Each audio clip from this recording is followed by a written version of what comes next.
Oras ngayon, oras ng katotohanan, oras ng kaalaman, para sa lipunan. Narito na ang Oras ng Bayan. Tuwing Lunes, alas 3 hanggang alas 4 ng hapon. Kasama sina Norman Dequia, Senator Risa Ontiveros, at Attorney Chel Diokno. Oras ng Bayan. Dito sa Veritas 846, ang radyo ng simbahan. Oras ng Bayan. Alright, mapagpalang hapon mga kapanalig Luzon, Visayas at Mindanao sa lahat ng ating mga kapanalig na overseas Filipino workers sa iba't ibang dako ng daigdig.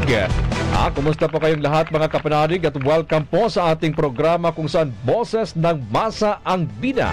Ako po ang inyong kapanalig Norman Dequia at syempre kasama ko po ngayong hapon ang ating partner, syempre ang boses ng katarungan, ang paborito nating attorney sa TikTok, walang iba kundi si Attorney Chel Diokno. Magandang hapon na partner Norman at mga kapanalig. Samahan niyo po kami sa linggo-linggo natin talakayan at pagtutulungan dito sa Oras ng Bayan. Ako, syempre, magandang hapon, attorney. Kumusta ang weekend mo, Norman? Syempre, medyo busy ng kaunti, attorney, at marami tayong mga binisitang mga kaibigan at may dinala po tayong isang namayapa po, ano? Ay, at ito po, attorney, ay isang parang well-connected din sa ating topic ngayon dahil ito ay namayapa sa Baguio City. So, yung process dun sa ospital ay pwede po nating mapag-usapan din po, ano? Bagamat tayo nakikiramay, syempre, sa ating kaibigan, anong namayapa ang kanyang ina nung nakalipas na weekend. Nakikiramay din po sa kaibigan ninyo. At mamaya-maya, pag-uusapan natin yan, yung mga issues sa hospital. Naku, medyo mainit na topic din yan. Sapagkat marami ang makarelate po nito, Attorney Chel, ano? Sapagkat ito ay isang hindi na bagong usapin, kundi ito ay paulit-ulit na nangyayari, no, sa ating bayan. At syempre, inaanyayahan po namin kayo mga kapanalig na pakinggan po ang ating programa Oras ng Bayan dito lamang sa Radio Veritas at syempre sa ating Signal Cable Channel 313 at ang ating Facebook live streaming sa DZRV 846, ganyan din sa ating Veritas TV sa Sky Cable Channel 211. At syempre, inaanyayahan po namin kayo na mag-text at makibahagi po sa ating palatuntunan sa ating pag-uusapan sa araw na ito sapagkat meron po tayong mga bisita at may inihanda po si Attorney Chel para sa ating mga tagapakinig sa mga magte-text sa atin. Pipili po tayo ng isang napakagandang komento, opinion tungkol sa ating pinag-uusapan at kayo po ay makatatanggap po ng 2,000 piso. At gayon din, pipili tayo sa mga magko-comment sa ating Facebook streaming, attorney, ano? At sila rin po ay makatatanggap po ng 2,000 piso. Ang pinakamagandang komento at opinion sa ating pag-uusapan sa araw na ito. At syempre, itong nakaraang linggo, attorney, ay pinagdiriwang po natin ang Araw ng Kagitingan. Alam ko, meron pa kayong binisita at pinuntahan. Ano po yun, attorney? Yes, nagkasabay actually yon ng mismong Araw ng Kagitingan na nagkaroon tayo ng isang napakagandang event sa Bantayog ng mga bayani. Ito ay saludo sa mga haligi ng Bantayog. Ito yung mga talagang mga personalidad na tumulong sa Bantayog para naman mabigyang pugay ang mga bayani at mga martir na lumaban nung panahon ng diktadorya, nung panahon ng martial law. Wow. Kaya ang ganda-ganda ng naging event at ganda-ganda rin ang timing niya. At talaga lang mahalaga namang kilalanin talaga natin yung mga taong nag-ambag, no? May malaking ambag sa ating lipunan, lalo na nung panahon ng martial law. At dahil patuloy pong inaani ngayon ang bunga nito, no? Lalo na sa ating mga kabataan at maging sa mga susunod pa nating henerasyon. Kaya dapat wag natin silang kalimutan. Kasama doon sa mga pinarangalan natin ang mga sumusunod, si dating Senator Wigberto Itanyada, dating Senador Rene A.V. Sagisag, si Professor Carolina Bobby Malay, dating Antique Governor Salvacion Z. Perez, dating Land Bank President Deogracias N. Vistan, si Congressman Edsa Lagman, si manunulat si Jose Pete Lacaba, retired Supreme Court Chief Justice Artemio V. Panganiban, dating House Speaker at Quezon City Mayor si Feliciano Sani Belmonte, si Attorney Felipe L. Gozon, Gloria Hobson Quintanar at Judy Araneta Rojas. Nako, bukod sa mga panauhin niyo, attorney, sino-sino pa ang mga personalidad na dumalo doon? Naku, napakasaya ng event na yun. Nadating si dating Senator Laila De Lima, si dating chair ng CHR, si Eta Rosales, at si Quezon City Mayor Joy Belmonte. Wow, talagang napakaganda ng pagkakataon, no? At yun nga po, mahalaga na kilalanin natin sila at huwag nating kalimutan yung mga personalidad na talagang may malaking ambag para sa ating bayan, lalo na sa tinatamasa nating demokrasya, no, sa ngayong panahon. Naku, napakarami po ng pag-uusapan natin ngayon, attorney, at may mga guest po tayo na ating makakapanayam sa araw na ito. Tama ka, partner, at mukhang ako excited din dahil marami rin tayong pag-uusapan. Yung una, syempre, yung mga issues sa hospital detention, mga emergency deposit, at makakasama natin si Attorney Rodel Flores ng Department of Health. Tatalakayin din natin ang issue sa West Philippine Sea. Yung sinasabing ang secret deal o gentleman's agreement nga ba ng nakaraang administrasyon. Yan, at ang magiging guest natin dito, naku, mabigat. Wow. None other than Senior Associate Justice retired Antonio Carpio. Wow, napakaganda. At ulitin po natin, attorney, ano yung papremyo na hinanda natin ngayon? Para mag-text po kayo sa ating text line 0918-837-4827. Syempre, sa the best na mag-comment sa text at sa Facebook, naku, bibigyan natin sila ng isang napakagandang premyo. Wow! At ano yung magandang premyo ni attorney? 2,000 pesos. Wow, 2,000 pesos, ha? Kaya sa ating mga kapanalig dyan, ha, mag-text po kayo or di kaya mag-comment. Manood po kayo sa ating Facebook streaming sa DZRV 846 para kayo po ay may chance po na mapili, no? Mamaya at malaking bagay, 2,000, ha? Yes. Kaya tuloy-tuloy po tayo sa ating palatuntunan, mga kapanalig.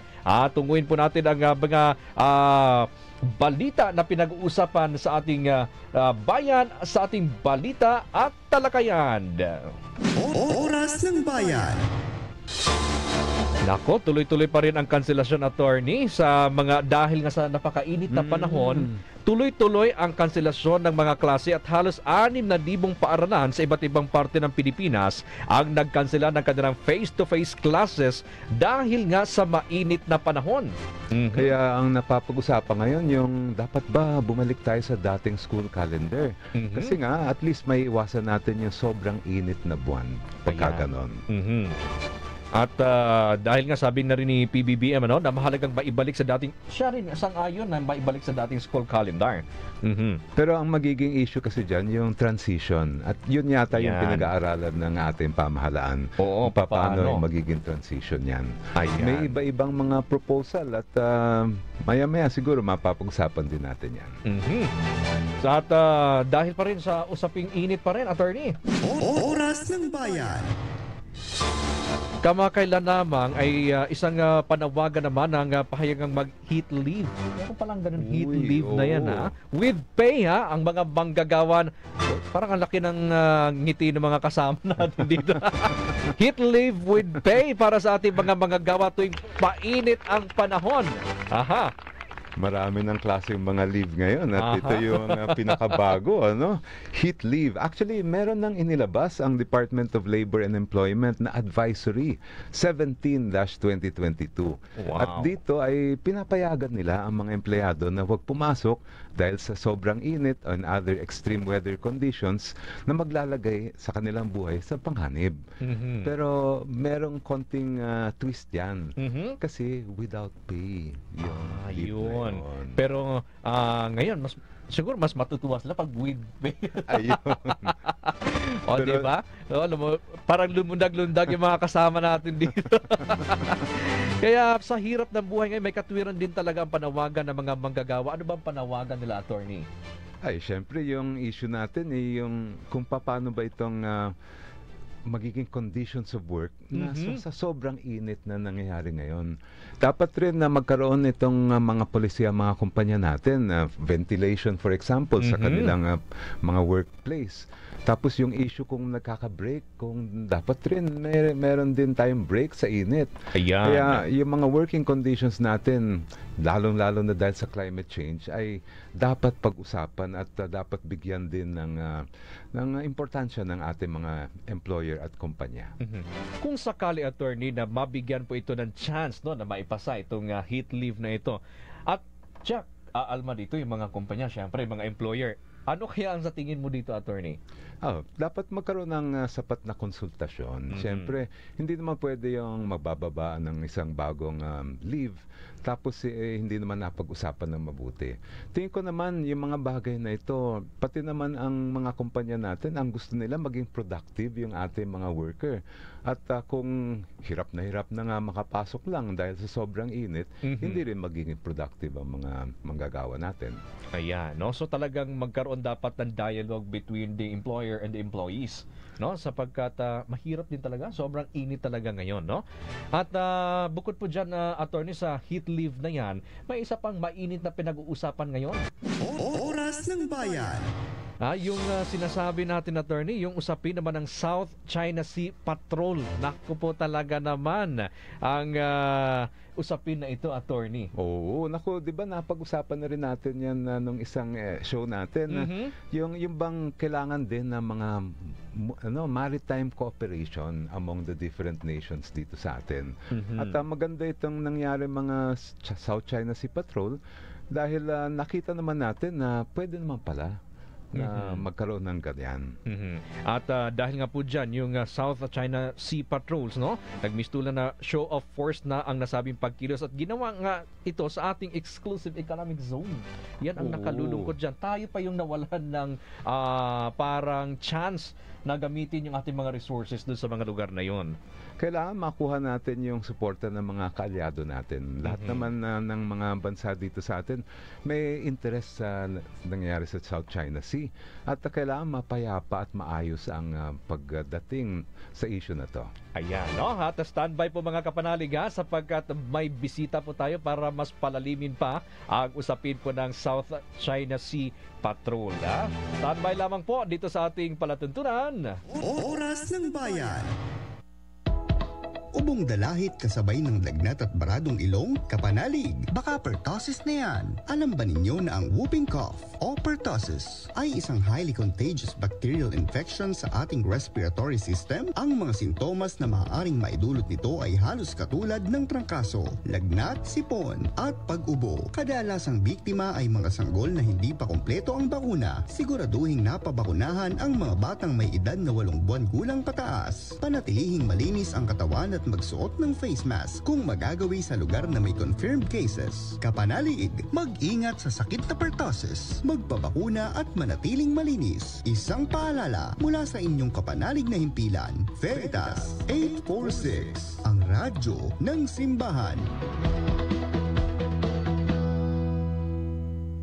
Magandang balita sa mga domestic workers sa Central Luzon. Simula April 1 ngayon, 2024, itataas ang buwanang sweldo at ang minimum wage ay dapat 6,000 pesos na. Covered dito ang mga household help at iba pa sa Region 3.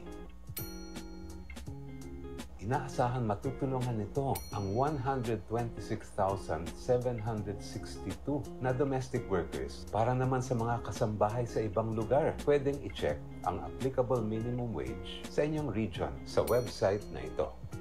Kailangan sundin ng employer ang minimum wage at kung hindi, pwede itong i-report sa Dole Regional Office sa inyong lugar. Dito naman makikita ang kanilang directory. Mahalagang serbisyo ang ginagawa ng mga domestic workers at dapat lang kilalanin ito sa pagtaas ng sweldo. Share nyo ito sa mga matutulungan, ha? And that's your legal life hack. Follow for more. Oras ng Bayan. At tuloy-tuloy po tayo mga kapanalig sa ating palatuntunan, Oras ng Bayan. Sa ating text line pa rin po, 0918-837-4827. Tandaan po nyo, pipili po tayo na ngayon ng dalawang winner na mananalo po ng tig 2,000 pesos para sa pinakamagandang komento at opinyon sa ating pag-uusapan yung hospital detention at syempre yung usapin ng West Philippine Sea. Pero attorney, bago pa tayo mag-start, meron na nag-text sa atin. Oo, partner, ang aga-aga. Hindi pa nga tayo nagsimula, meron na. At i-greet natin. Ito yung mga, sabi nga nila, sila yung mga solid childrens. Wow. Si Kelsey Penido from PUP, Lopez at sina Larnie, Nina Basagre, at Rowena Tricia Aquino. Hello sa inyo at salamat sa inyong pag-text. Ayan, ako, maraming salamat po at makiisa po kayo dito sa ating talakayan sapagkat dito sa ating segment na Attorney Paki-Explain.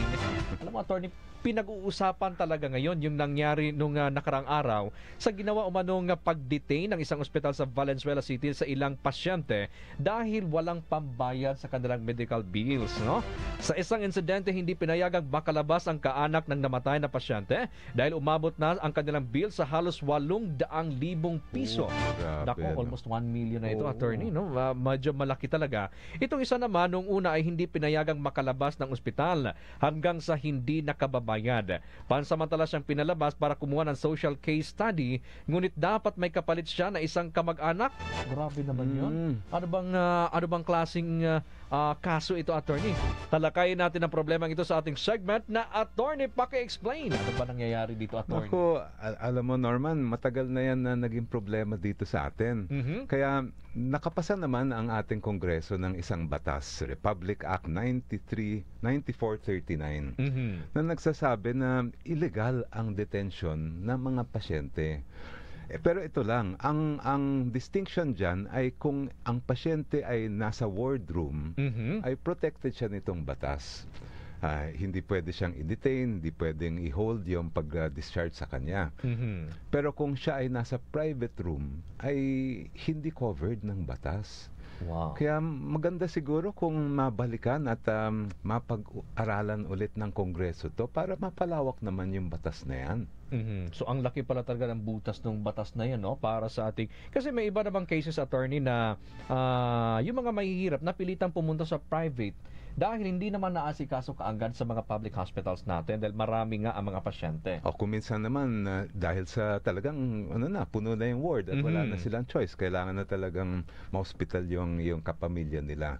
Kaya actually meron nang isang panukala si Senator Risa Ontiveros na amendahan itong batas para naman yung mga ganyan na nangyari mga kaso ay masakop din at mabigyan din ng proteksyon. Ayan, no? Tulad na lamang ng tanong sa atin isang kapanarig po natin, Attorney, no? Kay Carla, ang mama ko po ay nagkasakit at na-confine sa ospital. Sa kabutihang palad, siya po ay gumaling at nabigyan ng discharge order.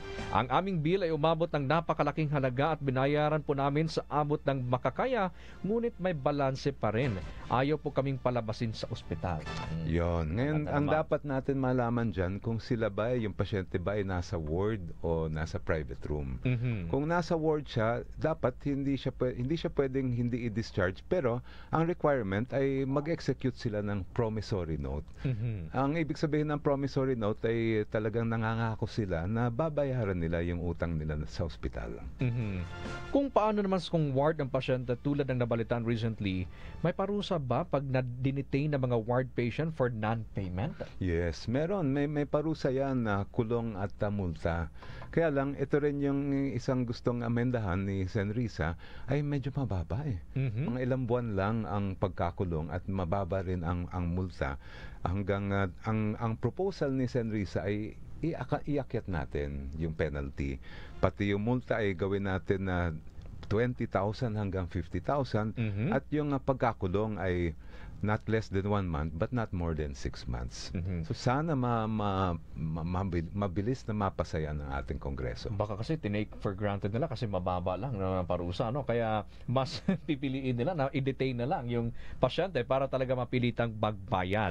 Ako talaga naman, mga kapanalig, ano po sa tingin ninyo ang maganitong kaso? Kung kayo po ba ay nakaranas din ng hospital detention? Kayo ba ay hindi pinalabas ng ospital dahil hindi kayo nakababayad? Mag-text po kayo sa ating text line 0918-837-4827. At syempre, Attorney, dahil yung isang guest po natin ay medyo nagkaroon ng delay ang kanyang pagbiyahe, tunguhin naman natin, Attorney, yung isa pang pinag-uusapan po natin ngayon, yun namang West Philippine Sea.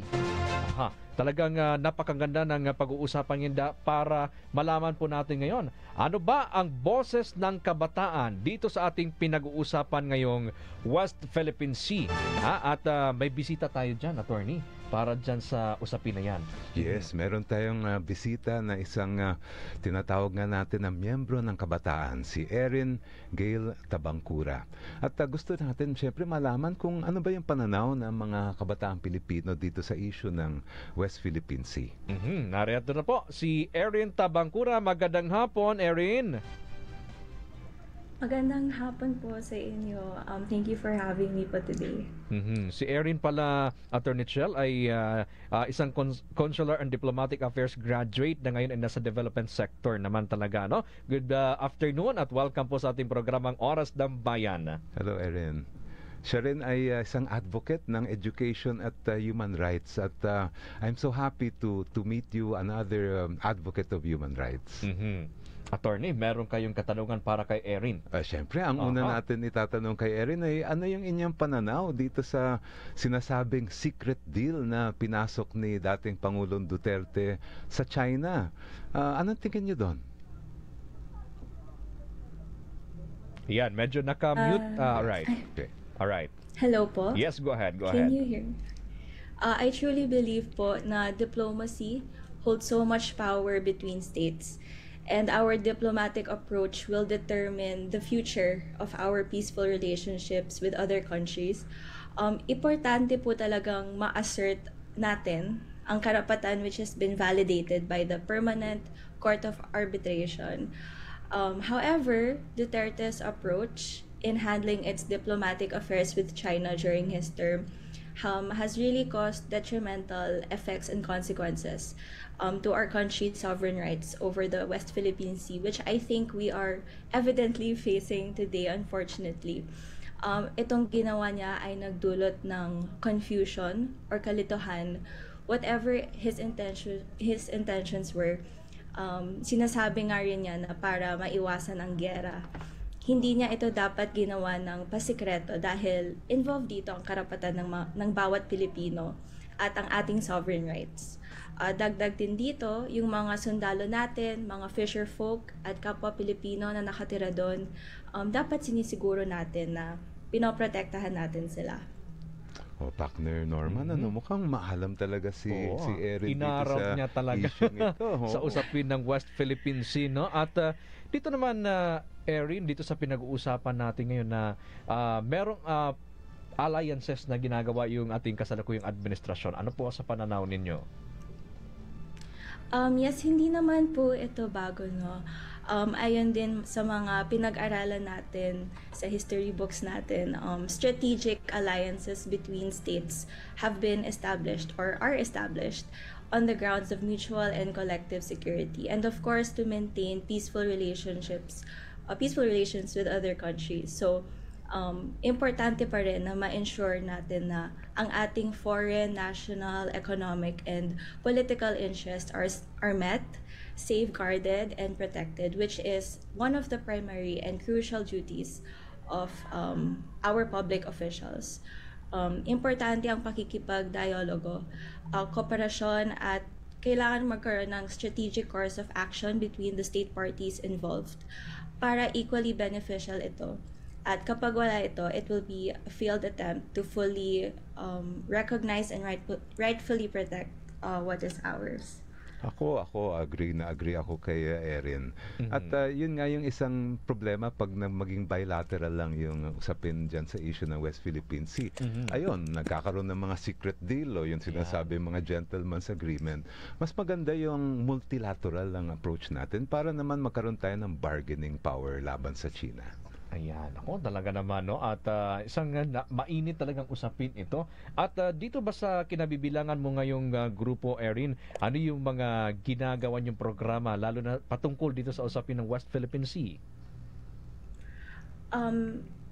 As a human rights advocate po, in my non-profit organization, we do uphold and value the rights of people.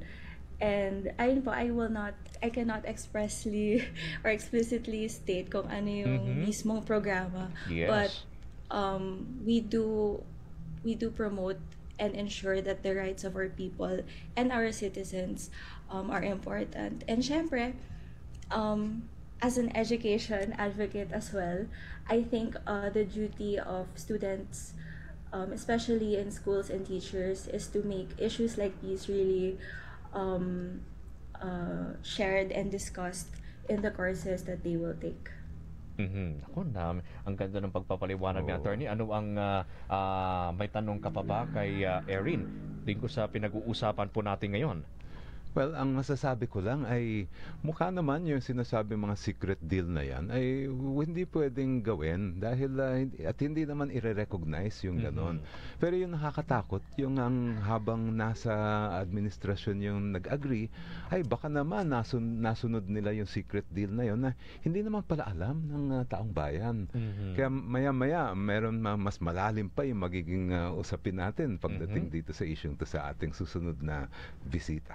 Ako, maraming salamat Erin sa pagbisita mo ngayong hapon dito sa ating programang Oras ng Bayan at napakaganda ng inyong mga pagpapaliwanag, no?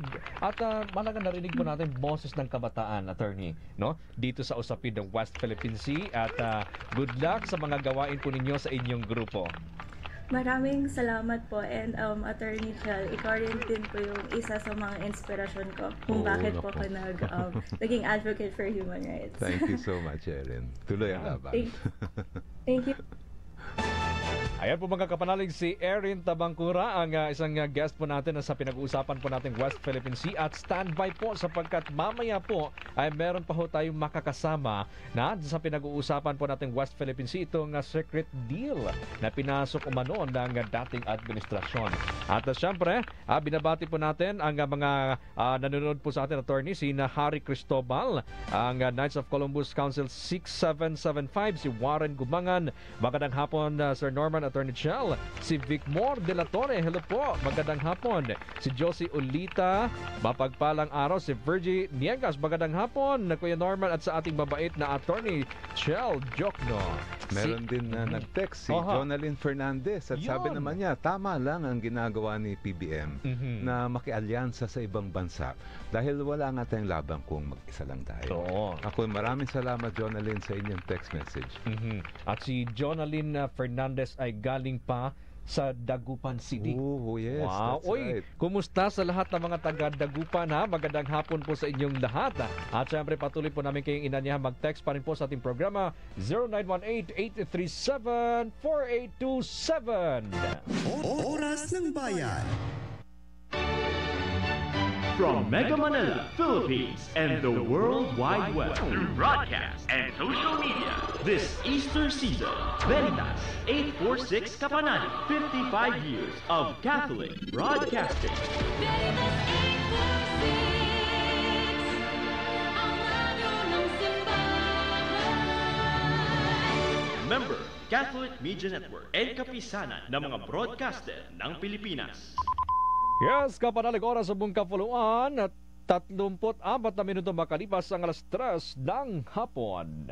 Isipin mo kung ikaw ay inaresto at kinulong, pero wala ka naman kasalanan. May batas na tumutugon dyan. Sa RA 7309, binibigyan danyos ang sinumang kinulong nang wala naman basehan. Ang danyos, 1,000 hanggang 10,000 pesos sa bawat buwang nakakulong. Pwede mag-file ng claim ang sinuman inakusahan, sinentensyahan at pinreso, pero sa kalaunan ay pinawalang sala at inakwit. Dinetain na walang katwiran o legal na basehan.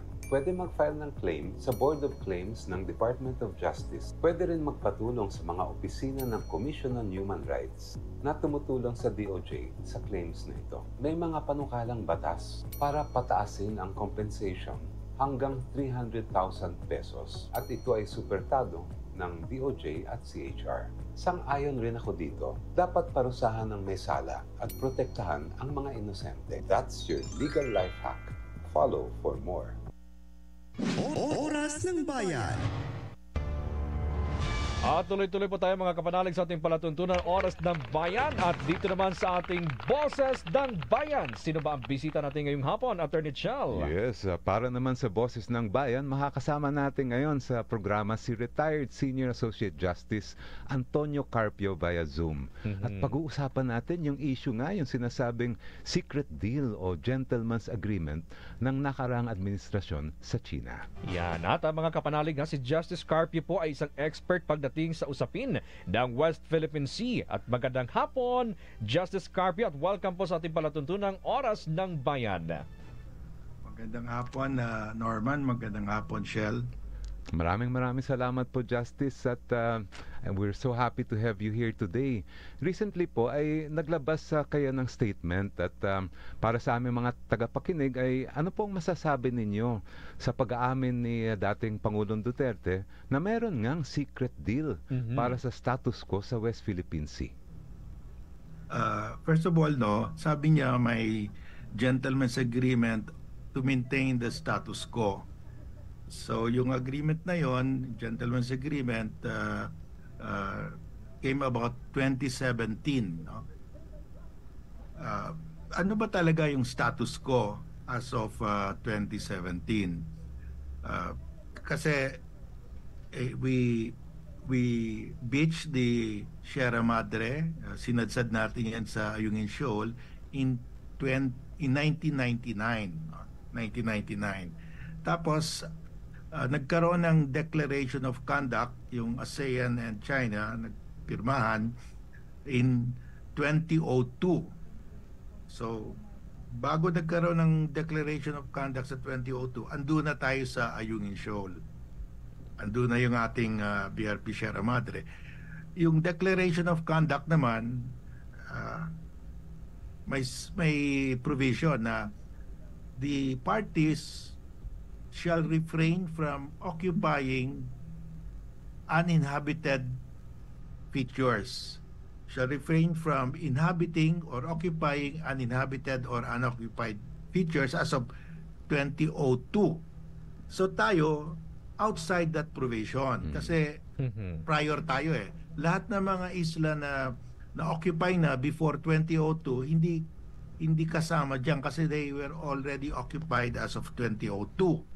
Ngayon, pag na-occupy mo na, you can maintain your occupation.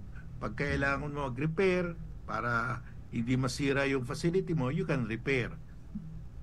So, yun ang status quo. Kasi in 2017, meron ng 2002 Code Declaration of Conduct pirmado na between China and ASEAN.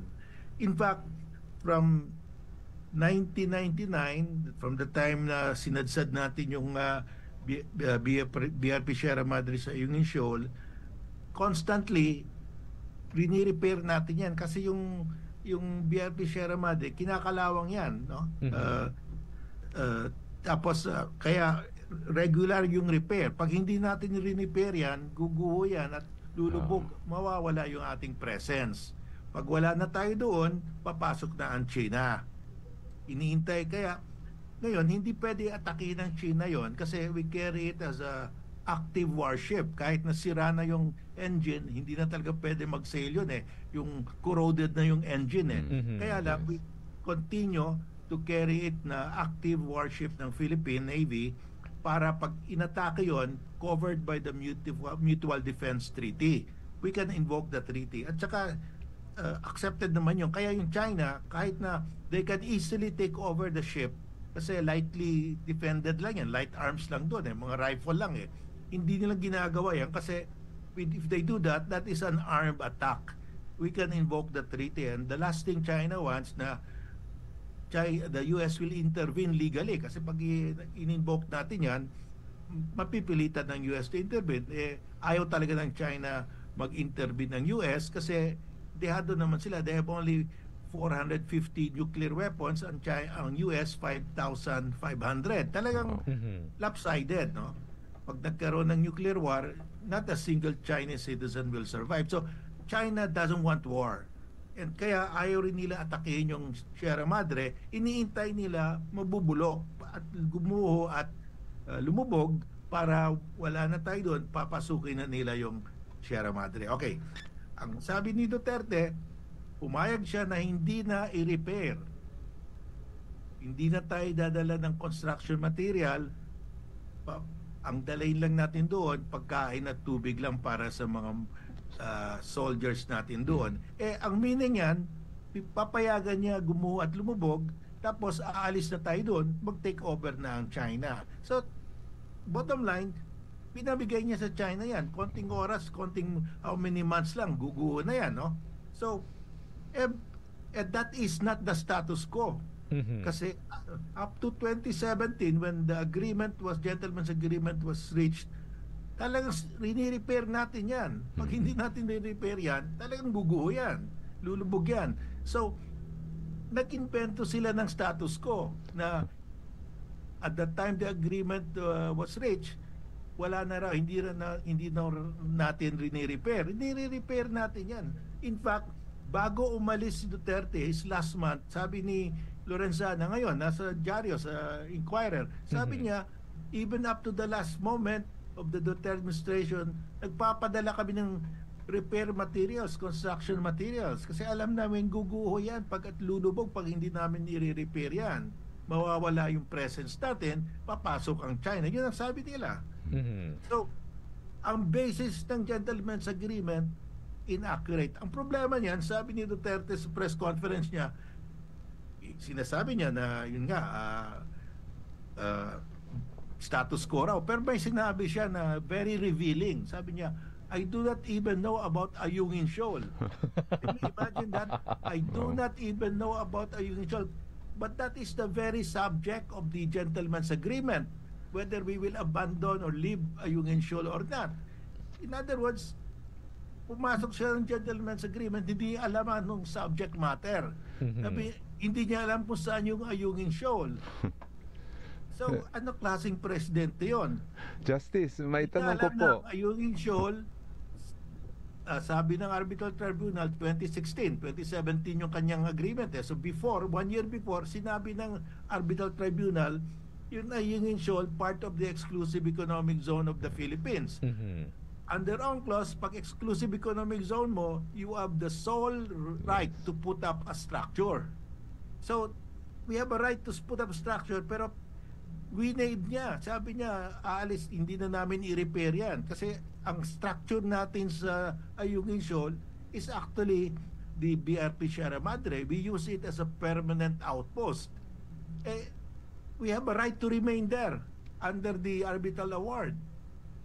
Justice, hindi niya alam yon.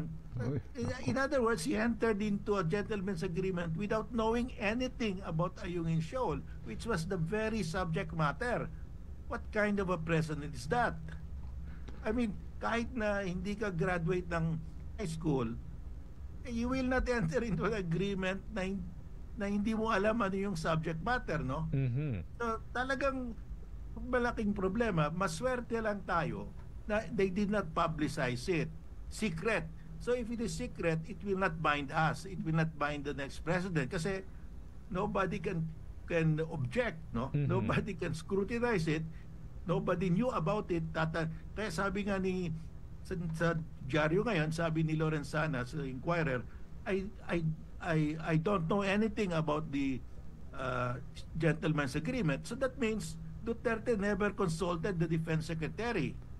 Si Anyo rin, sinabi niya, I don't know anything about that. That means hindi niya rin kinonsulta si Anyo. Sa Department of Foreign Affairs, ni walang may alam. So that means wala siyang kinonsulta rin. Nako, talaga so, naman. In other words, bakit pumasok siya ng gentleman's agreement with China, a foreign power, na sabi niya, wala akong alam dyan.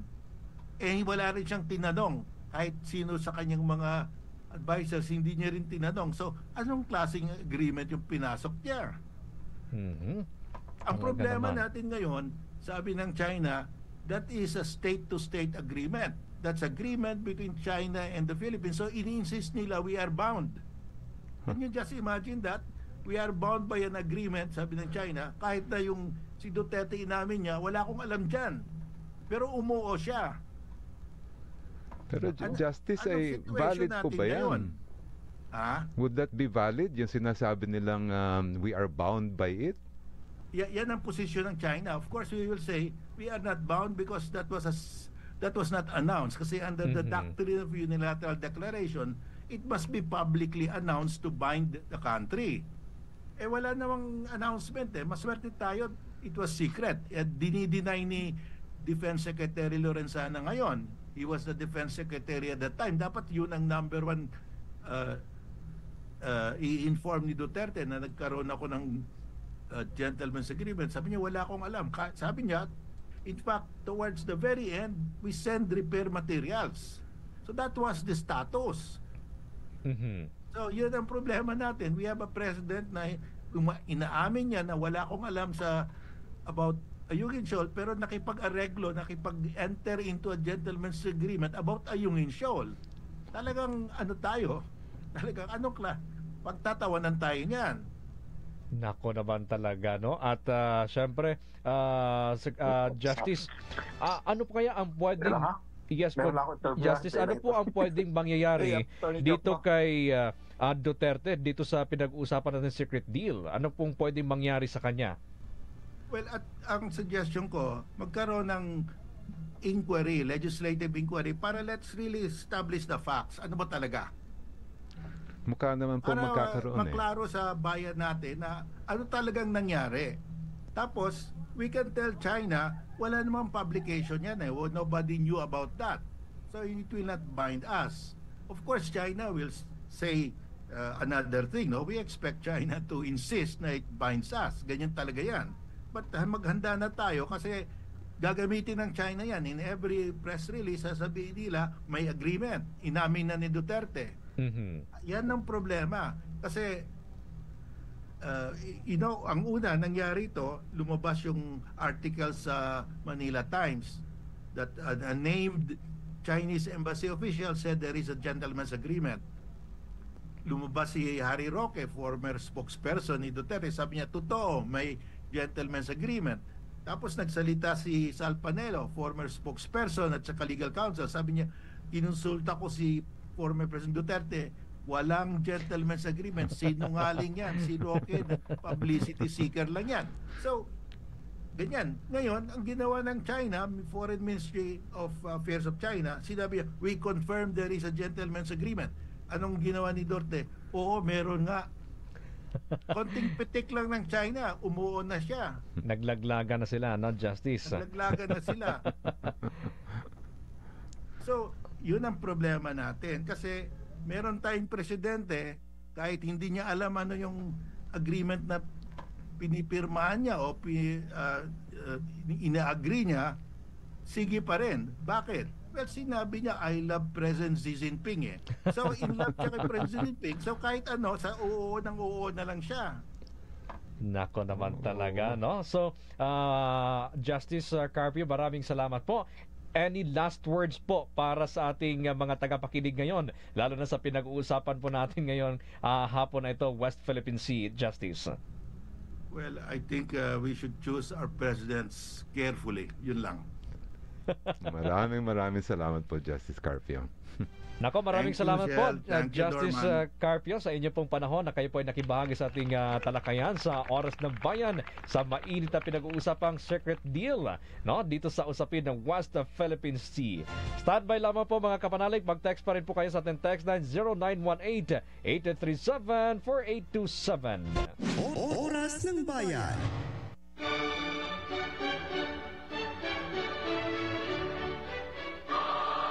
Ako ang iyong kapanalig, Bishop Mel Ray M. Uy mula sa Diocese ng Lucena. Ugaling makinig sa Veritas 846, ang radyo ng simbahan, sa Signal Cable Channel 313 at manood sa DCRB 846 Facebook page. Kapanalig, ngayong Easter season, ating pagnilayan ang salita ng Diyos mula sa sulat ni San Pablo Apostol sa mga taga-Kolosas, Kabanata 1, talata 13 at 14. For He has rescued us from the dominion of darkness and brought us into the kingdom of the Son He loves, in whom we have redemption, the forgiveness of sins.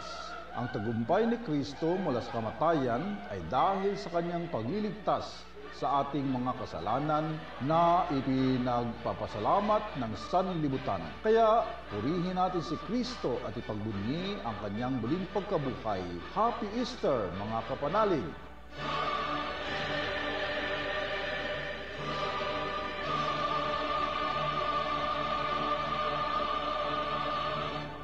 Mars, matindi ubo ni bunso ko.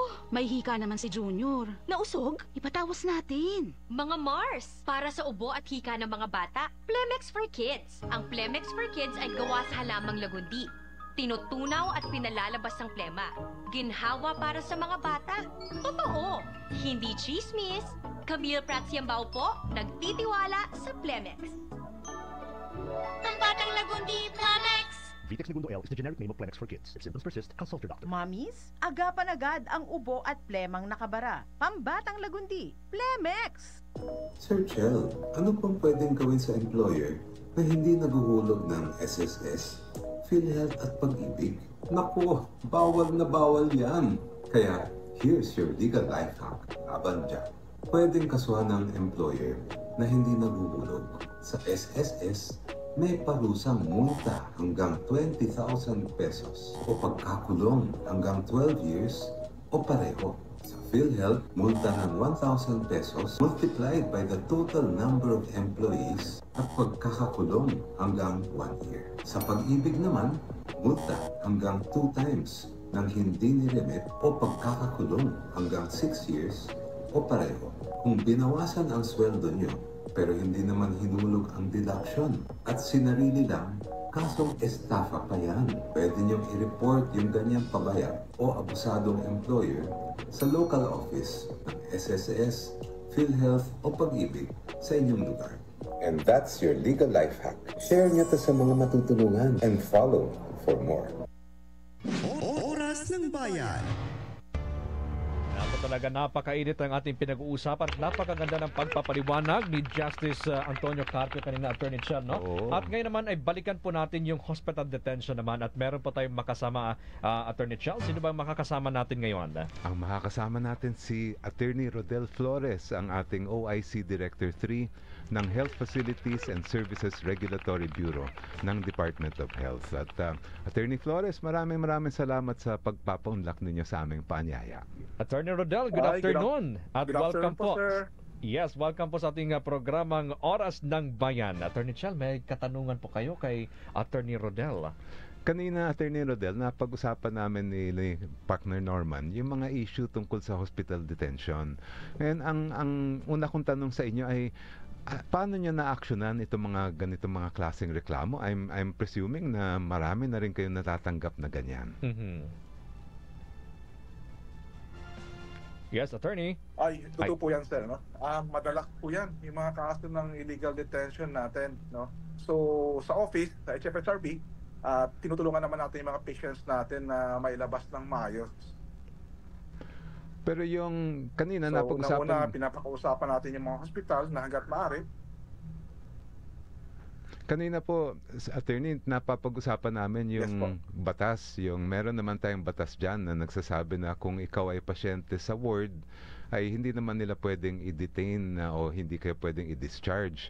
Pero nabanggit din ni Partner Norman kanina na kung minsan may mga indigent tayo mga pasyente na napipilitang kumuha ng private room dahil siguro wala ng ward o talagang gusto nila na mabigyan ng sapat na atensyon yung kanilang kapamilya.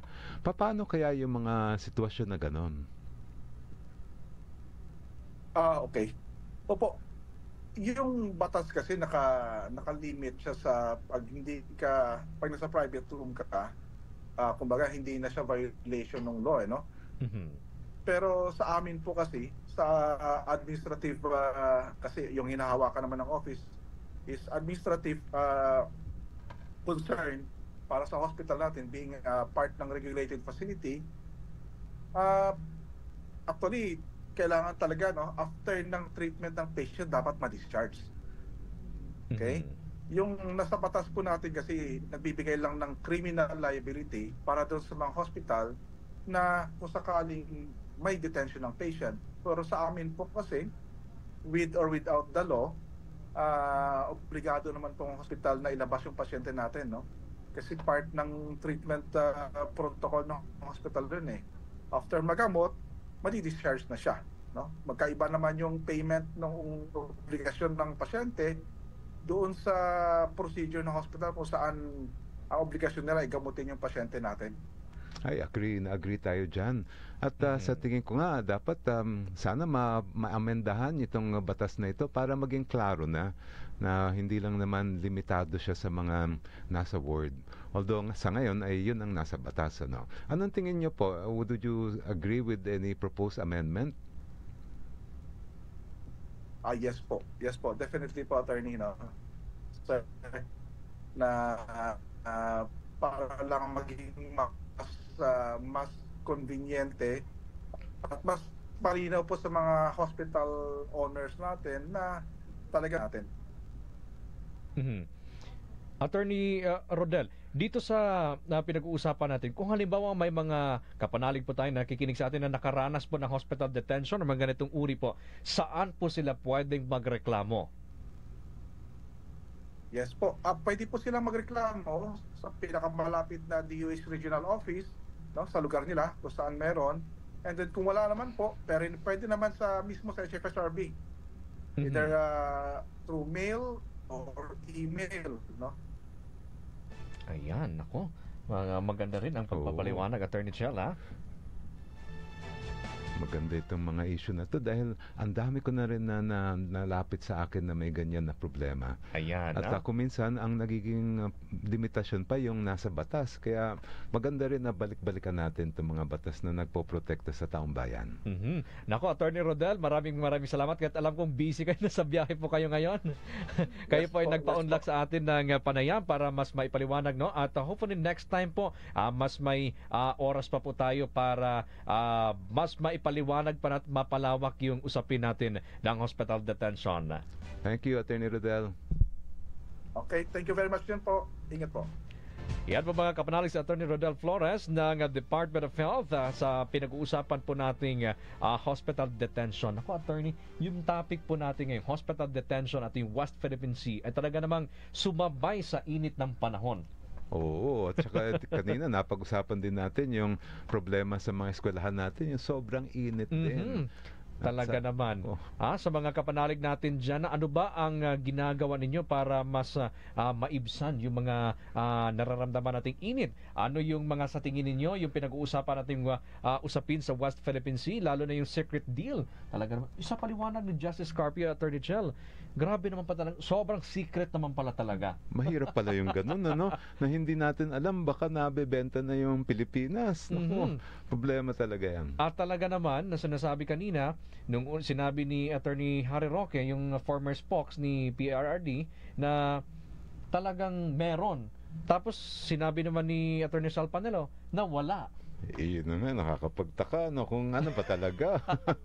Sa bandang huli, inamin din ni former President Duterte na meron talaga silang pinag-usapan. May deal talaga sila with Xi Jinping ng China. Yes.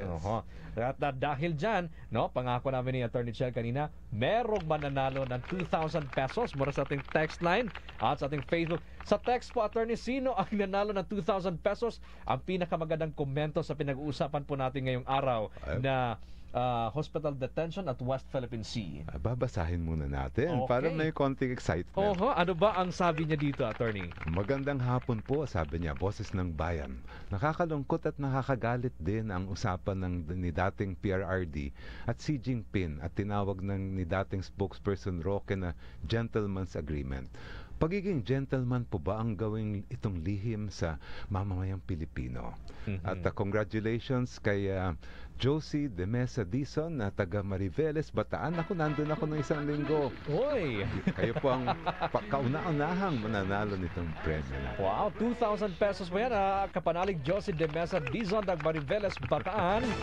Congratulations. Samantala sa ating Facebook streaming naman, Attorney Chel, ang sabi dito, maganda sinabi ni Jason Abulencia, lalong dumala dahil dyan sa gentleman's agreement na yan.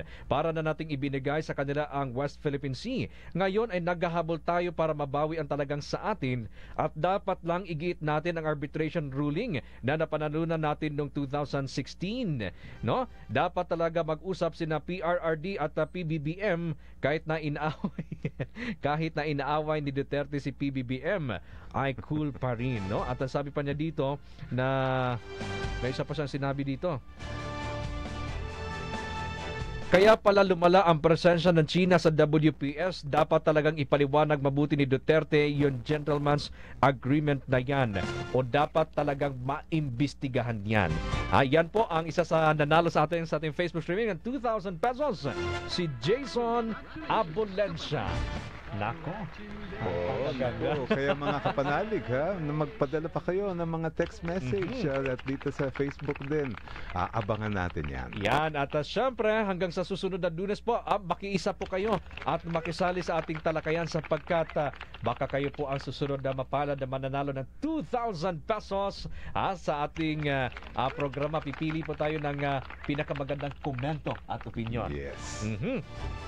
At ayan po mga kapanalig, maraming salamat sa pakikinig dito sa ating programa kung saan boses ng basa ang bida. Ako po ang inyong nakasama at nakabanding sa ngalan po ng buong puwersa ng Radyo Veritas, Kapanalig Norman Diquia. Ako naman po si Attorney Chel Diokno at samahan niyo po ulit kami sa Monday, 3 o'clock po ng hapon. Sa linggo-linggo natin talakayan at pagtutulungan sa Oras ng Bayan. Sumainyo ang katotohanan.